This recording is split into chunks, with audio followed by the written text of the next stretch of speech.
comment trouver sa place avec un tel nom de famille? Pour Manuel Goldman, le chemin est encore long. Neveu de Jean-Jacques Goldman et fils de Pierre Goldman, assassiné 6 jours avant sa naissance, le quadragénaire est pourtant loin d'être dénué de talent dans le rap, le domaine qu'il aime par-dessus tout. Mais ses démons ont souvent pris le dessus. Jusqu'à la case prison. Dans la famille Goldman, on demande. Le neveu. À 44 ans, Manuel Goldman a tout tenté pour se débarrasser de ce nom si célèbre. Après avoir pris pour pseudonyme Metek au début de sa carrière de rappeur, le voilà désormais devenu Risky. Mais rien n'y fait, un patronyme comme le sien n'est pas toujours aisé. Et peut amener avec lui des démons dont il est difficile de se débarrasser. Et le quadragénaire sait de quoi il parle, à 44 ans, comme le révèle Libération, à qui il a accordé un rarissime entretien, il a déjà fait 3 séjours en prison. Condamné pour vol avec violence, même s'il assure qu'il n'avait pas d'arme et que c'était du cinéma, il a fait plus de 8 mois derrière les barreaux. Une période loin derrière lui, désormais père de 2 enfants, il enchaîne les petits boulots pour survenir aux besoins de sa famille. Mais n'a pas perdu espoir que le milieu du rap finisse enfin par l'accepter.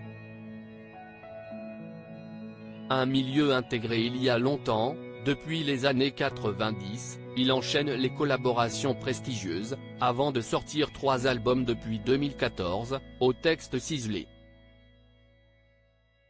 Pourtant, aucun n'a vraiment percé. Et Manuel Goldman ne peut s'empêcher de se sentir rejeté par le milieu.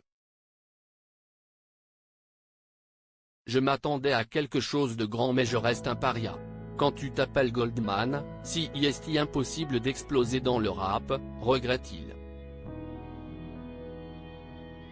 Une famille omniprésente, un nom qui n'a jamais été facile à porter.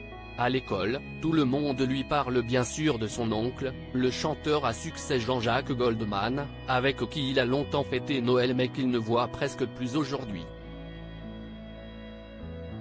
Mais aussi, et si est plus douloureux, de son père, le militant d'extrême gauche Pierre Goldman. Un père qu'il n'a pas connu, 6 jours avant sa naissance, Pierre Goldman est assassiné par plusieurs hommes, toujours inconnus aujourd'hui, qui lui tirent dans le dos. Un autre poids à supporter, surtout qu'il n'a appris les circonstances de sa mort qu'à 7 ans, grâce à un camarade de colonie de vacances. Depuis, il a tout lu, tout appris pour tenter de mieux le connaître. Mais le film de Cédric Kahn, récemment sorti au cinéma, qui traite du procès fait à son père pour le meurtre de 2 pharmaciennes, ne lui a pas plu. Je n'ai rien contre le principe du film, j'aurais juste aimé qu'il soit bon. Là, il mélange tout et prête à Pierre des propos qu'il n'a jamais tenus. Si est du révisionnisme, explique-t-il à nos confrères de Libération. Un jour, peut-être, il s'emparera de son histoire si tortueuse. Mais pour l'instant, il est l'heure pour lui de dompter ses démons.